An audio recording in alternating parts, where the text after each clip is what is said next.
आज भी रेवा ने दौड़ते भागते मिनी बस पकड़ी और वो खड़े खड़े थक गई थी। इतने में अगले स्टॉप माता मंदिर पर 2 सीट खाली हुई। उसे बैठने को जगह मिली और दीपाली भी वहीं से चढ़कर रेवा के पड़ोस में बैठ गई। रोज रोज की बस में भीड़ और ऐसे धक्का मुक्की में चढ़ना उसे पसंद नहीं था। दीपाली बोली, आप यहाँ की नहीं लगती, कहीं बाहर से आई हो क्या? आपका शुभ नाम जान सकती हूँ? फिर रेवा ने अपना नाम बताया और पहचान हो गई दोनों में। रेवा ने बताया वो केरल से यहाँ पर माँ की इच्छानुसार बीए कोर्स की परीक्षा पूर्ण करने आई थी और हॉस्टल में ही रह रही थी। 5 भाई बहनों में बीच की थी रेवा। एक भाई और बहन जो उससे बड़े थे और 2 छोटी बहनें जो पढ़ रही थीं। उसकी माँ घर पर ही ट्यूशन पढ़ाती। पिताजी का तो पहले ही स्वर्गवास हो गया था।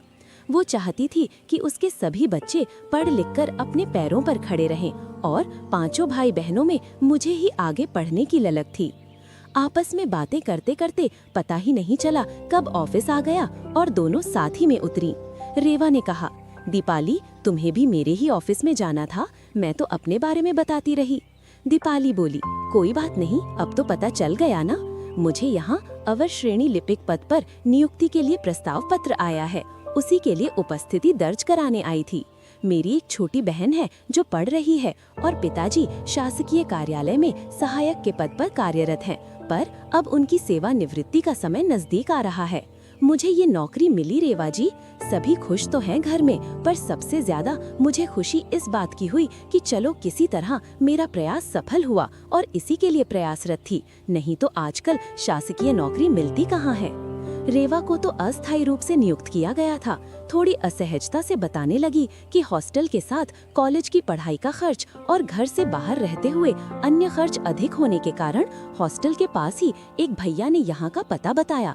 मैं यहाँ पूछताछ करने आई तो मेरी योग्यता अनुसार फिलहाल अस्थायी अवर श्रेणी लिपिक के पद पर सिर्फ 3 माह के लिए नियुक्त किया और इस अवधि में मेरे कार्य को वरिष्ठ अधिकारियों द्वारा आंकलन किया जाएगा।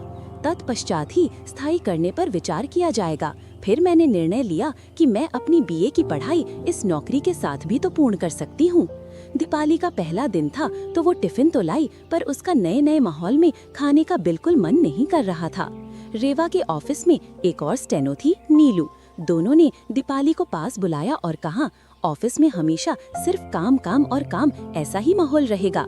तुम तो फटाफट आओ, अपना टिफिन लेकर हम साथ ही लंच कर लेते हैं। फिर क्या था, रेवा, नीलू और दीपाली में धीरे धीरे आपसी दोस्ती गहरी होती गई। नीलू तो अपनी स्कूटी से आती थी, पर रेवा और दीपाली रोजाना बस में साथ आना जाना। 5 दिन ऑफिस के पश्चात योजना बनाकर मार्केट में कुछ खरीदी करने जाना, बैंक संबंधी कार्य करना और साथ में खाना पीना होने लगा। अब हॉस्टल लाइफ से ऊबने वाली रेवा को दीपाली के साथ अच्छा भी लगने लगा। रोजाना की ही तरह दीपाली और रेवा ऑफिस में सौंपा गया कार्य कर रही थीं, तो सहायक आयुक्त ने रेवा को अपने कैबिन में बुलाकर कहा कि तुम्हारी अवर श्रेणी लिपिक पद के लिए नियुक्ति अब स्थायी रूप से निश्चित हो गई है।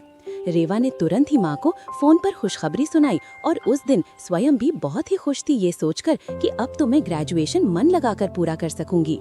यूं ही दिन गुजर रहे थे कि ऑफिस में एक सहायक जो पूर्व से ही कार्यरत थे, उन्होंने सहायक आयुक्त और उपायुक्त से चर्चा करके कार्य को गतिशीलता देने के लिए शनिवार रविवार को भी बुलाना शुरू कर दिया।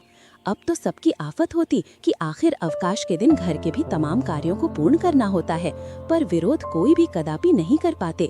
खास तौर पर महिलाओं को तो छूट मिलना चाहिए। अधिकांश जगहों पर ऐसा ही होता है, परंतु रेवा और दीपाली के लिए तो असमंजस की स्थिति। परिवीक्षा अवधि में आदेशों का विरोध कैसे करें? खैर, इतनी तो मेहरबानी हुई कि थोड़ा देरी से आ सकते हैं और हर हफ्ते आना जरूरी नहीं है, वो कार्य की अधिकता के अनुसार तय होगा। ऑफिस में लगभग सभी अनुभागों में रिक्त पदों को भरा जा चुका था और कुल मिलाकर ऑफिस का वातावरण काफी सुखद और शांत सा था। सभी अपने अपने कार्य में व्यस्त रहते और अपनी ड्यूटी बखूबी निभाते। एक दिन लंच में अचानक ही दीपाली ने रेवा से कहा, मैं कुछ व्यक्तिगत जिंदगी के बारे में पूछूंगी तो आप बुरा तो नहीं मानेंगी ना? अरे नहीं, बड़े ही सहजता से रेवा ने जवाब दिया, पूछो ना, तुम्हें तो पूरा हक है पूछने का। दीपाली ने पूछा, अब तो आपकी नौकरी भी स्थायी हो गई है और काफी दिन भी हो गए आपको इधर आए, तो आपके घर वालों को याद नहीं आती आपकी? मान लिया आपकी मजबूरी थी, लेकिन वे तो आ सकते थे ना मिलने के लिए। बहुत ही रुआंसे मन से रेवा ने कहा, माँ और बहनों को ही चिंता रहते मेरी। कहते कहते अश्रु छलक उठे उसके। भाई ने तो माँ को ये तक कह दिया कि मैं किसी भी बहन की शादी नहीं करने वाला, तुम ही करना सबकी शादी। मेरी बड़ी बहन जो कॉलेज में प्रोफेसर है, वही माँ के साथ रहकर उसकी देखभाल भी कर रही है, इसीलिए माँ को उसकी शादी की चिंता ज्यादा है। छोटी बहनें अपनी पढ़ाई छोड़कर नहीं आ सकती। ये सब सुनते हुए दीपाली भी गुमसुम होकर अपने ही ख्यालों में खो गई। इतने में रेवा बोली, अरे दीपाली, लंच टाइम खत्म हो चुका है। फिर दीपाली अपने काम में व्यस्त हो गई। शाम को बस में जाते समय रेवा ने कहा, क्या हुआ दीपाली, सुबह से ही गुमसुम हो तुम? दीपाली बोली, नहीं तो, आपके परिवार की अलग कहानी है और मेरे परिवार की अलग। पिताजी की सेवानिवृत्ति का समय नजदीक आ रहा है। मैं बड़ी हूँ तो बस घर में दादी बुआ सब पीछे ही पड़े हैं मेरी शादी करने हेतु, लड़का देखने के लिए। मुझे अभी अपने कैरियर में और अच्छा करने की इच्छा है और अभी हाल ही में तो नौकरी की शुरुआत हुई है मेरी। इसी बीच ऑफिस में वर्कलोड बहुत ज्यादा होने से सभी को हर हफ्ते शनिवार और रविवार को कम से कम 3 घंटे के लिए उपस्थित होने हेतु मुख्यालय से आदेश आ जाता है। सब कर्मचारी इसी टेंशन में ही कार्य करते हैं, मन ही मन कोसते हुए कि कैसी दिनचर्या हो गई है। वित्त अनुभाग में पुरुष वर्ग में भी विचार विमर्श हो रहा था। हम लोगों का तो फिर भी ठीक है, किसी तरह प्रबंध कर ही लेते हैं, पर महिलाएं जो रोजाना सुबह 9 बजे से शाम 6 बजे तक 5 दिन लगातार कार्य के उपरांत उनसे भी उम्मीद की जा रही है कि वे अवकाश के दिन भी आकर कार्य करें। हम सभी की निजी जिंदगी भी है या नहीं?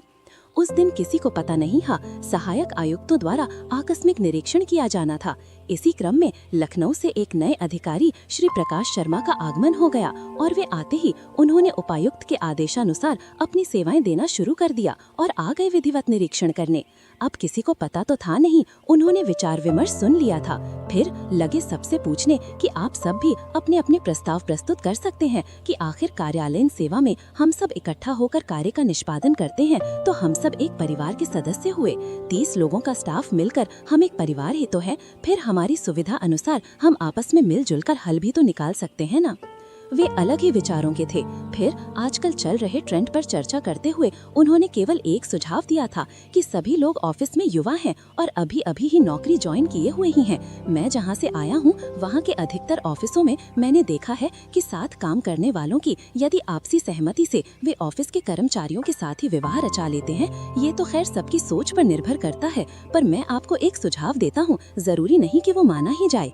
जैसे रेवा जी हैं, वे हॉस्टल में रहकर नौकरी कर रही हैं और विशाल जी भी नौकरी की वजह से सहायक पद पर यहाँ पदस्थ हुए, जबकि उनका परिवार यहाँ नहीं रहता। तो वे यदि आपस में राजी हों तो रेवा को भी अकेले हॉस्टल में नहीं रहना पड़ेगा और विशाल जी को भी सहारा हो जाएगा। साथ ही ऑफिस का काम भी साथ मिलकर और ज्यादा अच्छे से कर सकते हैं। इस प्रकार से महिलाओं को अवकाश के दिन कम आना पड़ेगा और बहुत ही आवश्यक हो तो कम समय के लिए ही बुलाया जाएगा। आखिर हम सब ऑफिस में एक परिवार हैं और परिवार में भी बड़े से बड़ा काम हो या विशेष तौर पर विवाह संपन्न होते हैं तो एक टीम वर्क के रूप में करने पर ही आसानी से और कम समय से कब पूरे हो जाते हैं मालूम ही नहीं चलता। ऐसे ही हमारी संस्था छोटी है तो क्या हुआ, लेकिन हम सब मिलकर टीम वर्क के साथ कार्य को अंतिम रूप देते हुए उन्नति की दिशा में जरूर ले जा सकते हैं। ऑफिस में बस इसी तरह से काम को लेकर मीटिंग्स आए दिन हो रही थी कि एक दिन अचानक से रेवा की बहन का फोन आता है कि उसकी माँ की तबीयत नासाज है तो उसको उपायुक्त से अनुमति लेकर जाना जरूरी हो जाता है। दीपाली के साथ जाते हुए बहुत ही मायूस होकर रेवा अक्षम सी बैठी और माँ की यादों में खोई हुई कि कम से कम उसके सामने एक बेटी की शादी तो हो जाती। भाई ने मना किया तो क्या हुआ, काश मैं माँ की इच्छा पूरी कर पाती। उस दिन ऑफिस में वैसे ही देर हो गई थी और अंधेरा हो चला था। इतने में उसी बस में विशाल जी भी चढ़े। वे वहीं किसी दोस्त से मिलने जो गए थे।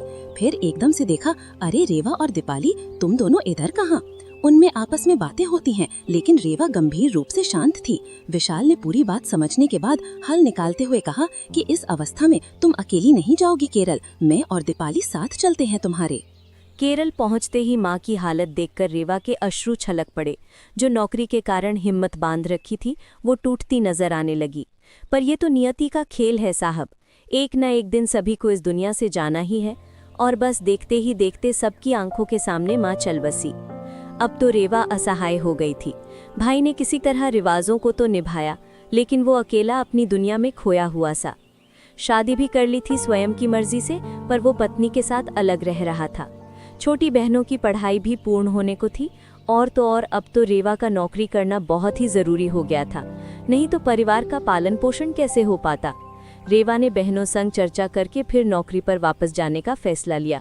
इधर उसकी शादी के लिए उम्र भी काफी हो गई थी, पर वो भी करे तो क्या करे। कभी कभी परिवार में ऐसी कठिनाइयों का सामना न चाहते हुए भी करना पड़ता है। फिर दीपाली और विशाल भी साथ आए थे और ऑफिस पहुंचना भी उतना ही आवश्यक था, अतः शीघ्र वापस जाने हेतु प्रस्थान किया गया। ऑफिस में पहुंचते ही वही दिनचर्या फिर प्रारंभ हो गई, पर अब माँ के चले जाने से रेवा एकदम से अकेली रह गई। एक माँ ही तो थी जो हमेशा उसकी हिम्मत बंधाती। फिर उदास मन से काम करने लगी। उसका किसी में भी दिल नहीं लग रहा था। हालांकि दीपाली ने काफी ध्यान बंटाने की कोशिश तो की, पर वो भी नाकामयाब रही। एक दिन ऑफिस में रेवा और दीपाली लंच कर रही थी और यूं ही बातें करते करते रेवा के आंसू छलक पड़े। अब वो अंदर से टूट रही थी। इतने में अचानक विशाल आया और देखा कि रेवा रो रही है, तो और साथियों को भी बुलाते हुए थोड़ा व्यंग्यात्मक रूप में हंसी मजाक का माहौल बनाया। अब ऑफिस में सभी हंसी खुशी के माहौल के साथ कार्य को अंतिम रूप देने लगे, ताकि रेवा भी मायूस ना रहे। उपायुक्त और अधिकारियों ने भी इस फर्क को महसूस किया कि हंसी खुशी के साथ यदि काम किया जाए तो और भी अच्छे से पूर्ण कर सकते हैं, और ये सिर्फ विशाल की वजह से ही हो सका। फिर एक दिन सहमे हुए से विशाल ने श्री प्रकाश शर्मा अधिकारी जी की बातों पर अमल करते हुए आखिर रेवा से कहा, शादी करोगी मुझसे? मैं तुमसे बेहद मोहब्बत करता हूँ। कोई जोर जबरदस्ती नहीं है कि हामी भरना ही है, सोच विचार कर लो। रेवा जो स्वयं को काफी तन्हा महसूस करने लगी थी, वो विचारों की दुनिया में खोई हुई। दीपाली आती है और रेवा जी से कहती है, इतना मत सोचिए अब परिवार की जिम्मेदारियों के लिए भी तो आप विशाल जी को अपना जीवन साथी बनाने के साथ भी तो पूर्ण कर सकती हैं। और इस तरह से रेवा और विशाल के आपसी प्रेम से उनका विवाह संपन्न हुआ और उनके जीवन में खुशियों की नई उमंगों संग नई उत्साह के साथ नवजीवन की शुरुआत हुई। अगर हमारी स्टोरी अच्छी लगी हो तो हमारे चैनल को ज़रूर सब्सक्राइब कर लें, ताकि हमारी वीडियो आपके पास पहुंचे।